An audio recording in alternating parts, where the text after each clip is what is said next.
बाबा फरीदुद्दीन गंजे शकर रहमतुल्लाह ताला अलैह। और यार जिनके एक मुरीद का नाम निजामुद्दीन औलिया है। अब निजामुद्दीन औलिया ये भी समझ लो कि एक अलग मौजू है। ये क्या मकाम है, क्या मर्तबा, एक मुरीद का नाम निजामुद्दीन औलिया है। बाबा फरीद ने क्या कहा सुनो। बाबा फरीद फरमाते हैं कल क़यामत वाले दिन अल्लाह ताला तो अक्सर लोगों को इसलिए बख्श देगा उन्होंने अल्लाह के वलियों के हाथ पे बोसा दिया होगा है। अब ये तो किसी किताब में नहीं लिखा। अस्सलाम वालेकुम। तो कैसे हैं आप लोग? उम्मीद है आप लोग बिल्कुल ठीक होंगे, बिल्कुल सेहत और सलामत होंगे। तो आज हम फिर से सुनने वाले हैं मीठे मीठे प्यारे प्यारे कादरियों की मीठी मीठी प्यारी प्यारी कहानियां। तो पेश है पहली कहानी गला फाड़ चीखने चिल्लाने वाले अहमद नक्शबंदी की जुबानी। सरकार इमाम अहमद बिन हंबल की मजार पर सरकार गौसे पाक पहुंचे, वो मजार जिसके बने 250 से 300 साल हो गए।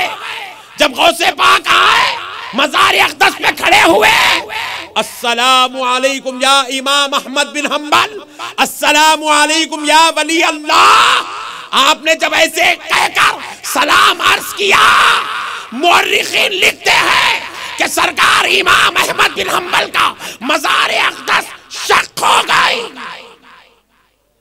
मजार फट गई। सरकार इमाम अहमद बिन हंबल मजार से बाहर तशरीफ लाए,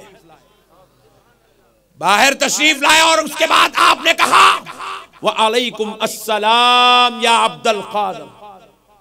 ये कहते हुए आपने सरकार गौसे पाक को अपने सीने अक़दस से लगाकर फरमाया कि शरीयत में भी आप ही इमाम हैं, तरीक़त में भी आप ही इमाम हैं। झूठ बोल रहा है। पहले तो मुझे एक बात बताओ, तुम लोग इतना चीखते चिल्लाते क्यों हो? नहीं मतलब क्यों चीखते चिल्लाते रहते हो यार? दतूरा खा के आते हो क्या? जब देखो चीखते चिल्लाते रहते हो।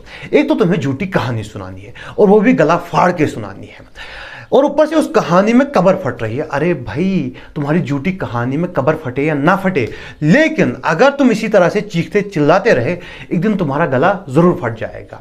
शुक्र है कि कैमरा ईजाद हो चुका है। अगर कैमरा ईजाद नहीं हुआ होता और तुम इसी तरह से चीखते चिल्लाते रहते और तुम्हारा गला फट जाता और तुम मर जाते, फिर तुम्हारे मुरीद आते और तुम्हें दफनाते, तुम्हारी कब्र पर एक सबूज चादर बिछाते और उसके बाद तुम्हारी कब्र पर यूं तकरीर करते। यह है हमारे अहमद नक्शबंदी साहब, पीर अहमद नक्शबंदी साहब।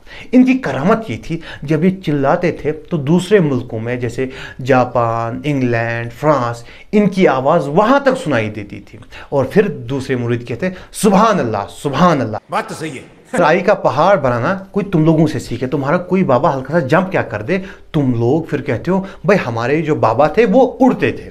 खैर अब आते हैं हकीकत की तरफ। क्या आपने कभी सुना है कि हुजूर सल्लल्लाहु अलैहि वसल्लम किसी सहाबी की कब्र पर गए और फिर वहाँ सलाम की और फिर वो कब्र फट गई, कब्र में से सहाबी निकले, आपके सलाम का जवाब दिया, आपसे बातें की? नहीं सुना होगा। क्या आपने कभी सुना है कि कोई सहाबी किसी ताबई की कब्र पर गए और फिर उस ताबई की कब्र पर सलाम किया और फिर वो ताबई कब्र से निकले, कब्र फट गई और उस सहाबी से बातें की? नहीं सुना होगा, क्योंकि ऐसी चीज़ें सिर्फ और सिर्फ कहानियों में मुमकिन है, हकीकत में नहीं।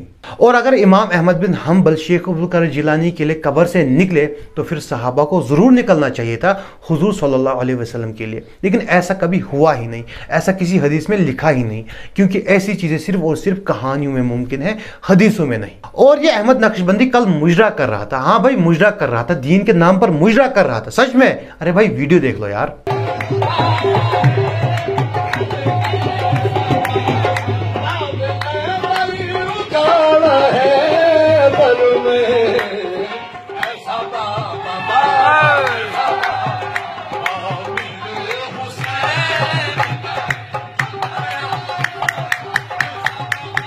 वाह भाई वाह वाह वाह वाह, क्या ठुमके लगाए हैं, क्या मुजरा किया है, वाह वाह, क्या 440 वाट के झटके लगाए हैं हमारी चिकनी चमेली ने, मेरा मतलब अहमद नक्शबंदी ने। लेकिन अफसोस इस बात का है कि इन ठुमकों को, इस मुजरे को सवाब समझकर किया जाता है। हाँ भाई, सवाब समझकर किया जाता है और इसके बाद तो अहमद नक्शबंदी को सजदा भी किया जाता है। हाँ भाई सही कह रहा हूँ, सजदा भी किया जाता है।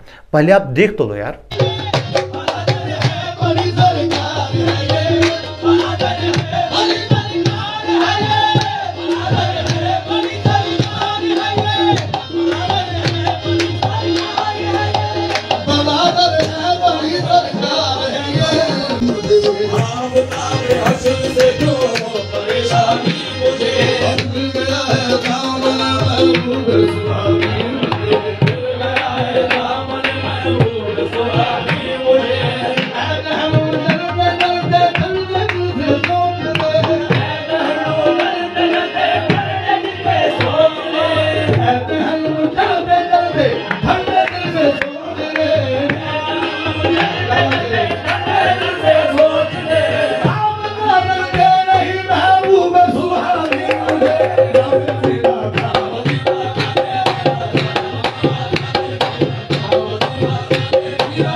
तो यहां पर आप देख रहे हैं किस तरह से गाना गाया जा रहा है, किस तरह से डांस किया जा रहा है, किस तरह से मुजरा किया जा रहा है, किस तरह से बाजा बजाया जा रहा है। उसके बाद हमारी चिकनी चमेली को, मेरा मतलब अहमद नक्शबंदी को सजदा किया जा रहा है। अब कुछ लोग कहेंगे जो अहमद नक्शबंदी के मुरीद है, कहेंगे कि भाई ये सजदा नहीं तो भाई और क्या है, इस हिसाब से तो सजदा ही होता है और कुछ नहीं होता, इस हिसाब से सजदा ही होता है। सजदे की दो किस्में हैं, सजदा इबादत और सजदा तहजीमी। सजदा इबादत अल्लाह के सिवा किसी और को करना कुफर है, शिरक है और करने वाला दायरे इस्लाम से बाहर हो जाता है। और सजदा तहजीमी हराम है, यानी कि अल्लाह के सिवा किसी और को बिल्कुल भी सजदा नहीं किया जा सकता।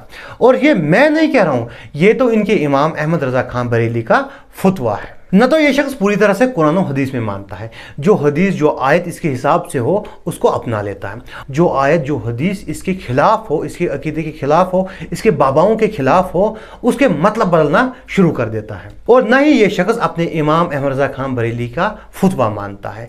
इसकी हालत धोबी के कुत्ते जैसी हो गई है, न ये घर का है न घाट का है। खैर कुत्तों की बात आ ही गई है तो चलिए मदीने के कुत्ते जनाब इलियास कादरी साहब की बात करते हैं।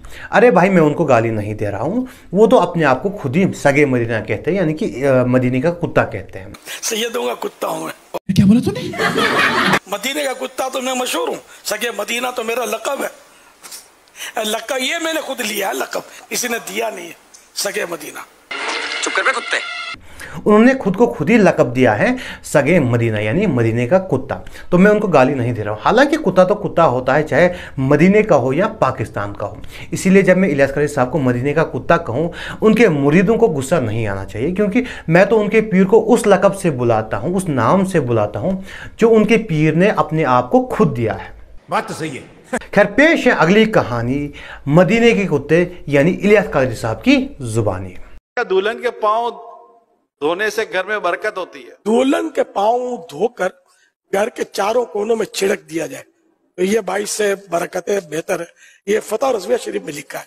ये बात चीजें बुजुर्गों से मनकूल होती हैं, बुजुर्गों के, तो अब जो बुजुर्गों को मानता है ना वो बरकत हासिल करता है। तो ये बुजुर्गों की जबान से हमें लगता है कि इसका कोई हैसियत नहीं है। बुजुर्गों की जबान से जो निकलता है उसकी। कल को तुम्हारा कोई बाबा कह देगा कि दुल्हन के पांव काट के दरवाजे पे लटकाने से अंदर मुसीबतें नहीं आती।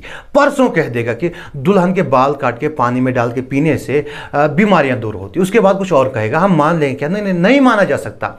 जो चीज़ कुरान और हदीस से साबित है वही जायज़ है, और ऐसी चीज़ें मत करो क्योंकि तुम्हारे बाबों के मशवरों की दीन में कोई अहमियत नहीं है। सिर्फ वही चीज़ सही है जो कुरान और हदीस से साबित है। खैर सुनते हैं अगली कहानी सलमान अजहरी की जुबानी। बिहार में एक इलाका मनियर है, यहाँ एक बुजुर्ग हैं मखदूम शरफुद्दीन यहिया मनेरी रहमतुल्लाह ताला अलैह। ये बड़े पाए के बुजुर्ग हैं, आला हज़रत रज़ियल्लाहु ताला अन्हु ने उनका तज़किरा फरमाया है।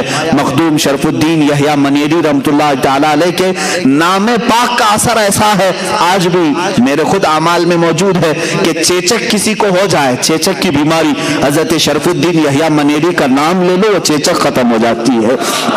उनके नाम में तासीर है, वो बड़े पाए के बुजुर्ग। चेचक को अंग्रेजी में चिकन पॉक्स कहते हैं, और बाबा का नाम ना हुआ चिकन पॉक्स का वैक्सीन हो गया, जो लेने से चिकन पॉक्स खत्म हो जाता है, चिकन पॉक्स चला जाता है।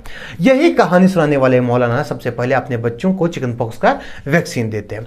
और कोई बाबा है तुम्हारा जिसका नाम लेने से कैंसर खत्म हो जाए, जिसका नाम लेने से एड्स खत्म हो जाए। जब कोरोना की बीमारी पूरी दुनिया में फैली हुई थी तब तुमने किसी बाबा का नाम बताया ही नहीं जिसका नाम लेने से कोरोना की बीमारी खत्म हो जाती। तब तो पूरी दुनिया मान ली थी नहीं नहीं किसी बाबा के नाम में ऐसा असर है कि बीमारी खत्म हो जाती है। तब तो तुम्हारा कोई बाबा भी मदद को नहीं आया, तब तो सारे ही चुप बैठे हुए थे। अगर किसी का नाम लेने से बीमारियां खत्म होती हैं, वो है अल्लाह का नाम, वो भी अल्लाह चाहे तो। अगर अल्लाह ने नहीं चाहा फिर तुम अल्लाह का नाम कितनी बार भी लो, बीमारी खत्म नहीं होगी। डिपेंड करता है अल्लाह की मर्जी पर। हजरत मखदूम अलाउद्दीन साबिर कलियरी रहमतुल्लाह तआला काफी जलाली बुजुर्ग थे। आपके ही मुतालिक मशहूर है, हजरत निजामुद्दीन औलिया के पास आपकी खिलाफतनामा लिखा गया था। रात का वक्त था, चिराग की रोशनी में निजामुद्दीन औलिया रहमतुल्लाह तआला अलैह ने साबिर कलियरी को कहा कि पढ़ करके सुनाओ। आप पढ़ने लगे, चिराग बुझ गया, अंधेरा हो गया।